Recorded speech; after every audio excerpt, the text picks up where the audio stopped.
Hello friends, welcome to Jeevanya's kitchen. Friends, இன்றைக்கி நம்ம வெங்காய கார சட்னி எப்படி செய்கிறதுன்னு பார்க்க போகிறோம். இட்லி தோசைன்னு ரெண்டுக்குமே ரொம்ப பொருத்தமாக இருக்குங்க. சாப்பிட்றதுக்கு நல்லா டேஸ்ட்டாக நல்லா காரசாரமாக இருக்கும்.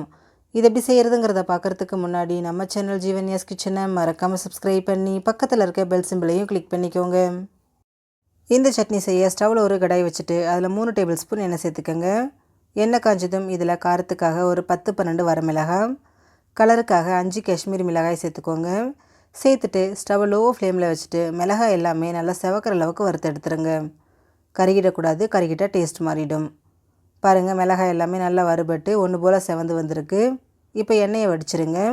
வடிச்சிட்டு அந்த மிளகாவை மட்டும் தனியாக ஒரு பக்கமாக எடுத்து வச்சுருங்க. இது அப்படியே இருக்கட்டும். இப்போது அதே எண்ணெயில் ஒரு 300 கிராம் அளவுக்கு சின்ன வெங்காயம் எடுத்துகிட்டு தோல் நீக்கிட்டு இந்த மாதிரி கட் பண்ணி சேர்த்துக்கோங்க. கூடவே ஒரு 10-12 பூண்டு, ஒரு 2 கொத்த அளவுக்கு கருவேப்பிலை, தேவையான அளவு உப்பு, நான் 2 டீஸ்பூன் கல் உப்பு சேர்த்துக்கிறேன்.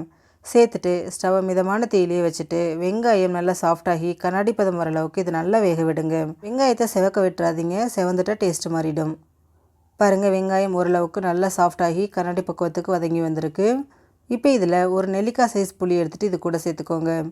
சேர்த்துட்டு அந்த புளி கொஞ்சம் சாஃப்ட் ஆகிற அளவுக்கு திரும்பவும் இதை ஒரு 2 நிமிஷத்துக்கு ஸ்டவ் லோ ஃப்ளேமில் வச்சுட்டு நல்லா கலந்து விடுங்க. பாருங்கள், புளியும் ஓரளவுக்கு நல்லா சாஃப்டாகி வந்திருக்கு. இப்போ இதை ஸ்டவ்வில் இருந்து எடுத்துருங்க. இப்போ ஒரு மிக்சர் ஜார் எடுத்துகிட்டு அதில் நம்ம வறுத்து வச்சுருக்கக்கூடிய மிளகாயை சேர்த்துட்டு ஃபஸ்ட்டு இதை நல்லா அரைச்சி எடுத்துருங்க. பாருங்கள், நல்லா அரைச்சாச்சு. இப்போ இது கூட நம்ம வதக்கி வச்சுருக்கக்கூடிய வெங்காயத்தை சேர்த்துக்கோங்க. தண்ணி தேவைப்படாது, தேவைப்பட்டால் கொஞ்சமாக சேர்த்துட்டு இதையும் நல்லா நைஸாக திக்காக அரைச்சி எடுத்துருங்க. பாருங்கள், எந்தளவுக்கு நல்லா நைஸாக திக்காக இருக்குன்னு.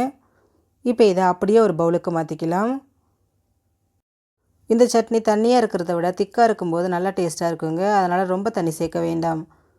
இப்போ இதை தாளிக்கிறதுக்கு 2 டீஸ்பூன் எண்ணெயை சூடு பண்ணி எடுத்துக்கோங்க. இதில் 1 டீஸ்பூன் கடுகு உளுந்து சேர்த்து வெடிக்க விட்டுருங்க. கடுகு நல்லா பொரிஞ்சதும் இதில் 2 கொத்து கருவேப்பிலையும் சேர்த்துட்டு நல்லா பொரிஞ்சதும் இதை அப்படியே சட்னியோடு சேர்த்துருங்க. ரொம்ப சிம்பிளான முறையில் நல்லா டேஸ்டியான வெங்காய கார சட்னி ரெடி ஆகிடுச்சு. ஃப்ரெண்ட்ஸ், நீங்களும் இந்த ரெசிபியை ட்ரை பண்ணி பாருங்கள். ட்ரை பண்ணி பார்த்துட்டு உங்களோட எக்ஸ்பீரியன்ஸை மறக்காமல் கமெண்ட் பாக்ஸில் கமெண்ட் பண்ணுங்கள். உங்கள் ஃப்ரெண்ட்ஸ் அண்ட் ஃபேமிலி மெம்பர்ஸோட இந்த வீடியோவை ஷேர் பண்ணுங்கள். நம்ம சேனல் ஜீவன்யாஸ் கிச்சனை சப்ஸ்கிரைப் பண்ணி பக்கத்தில் இருக்க பெல் சிம்பிளையும் கிளிக் பண்ணிக்கோங்க. அப்போ தான் நான் போடுற வீடியோஸோட நோட்டிஃபிகேஷன்ஸ் உடனுக்குடனே உங்களுக்கு வரும். தேங்க்யூ.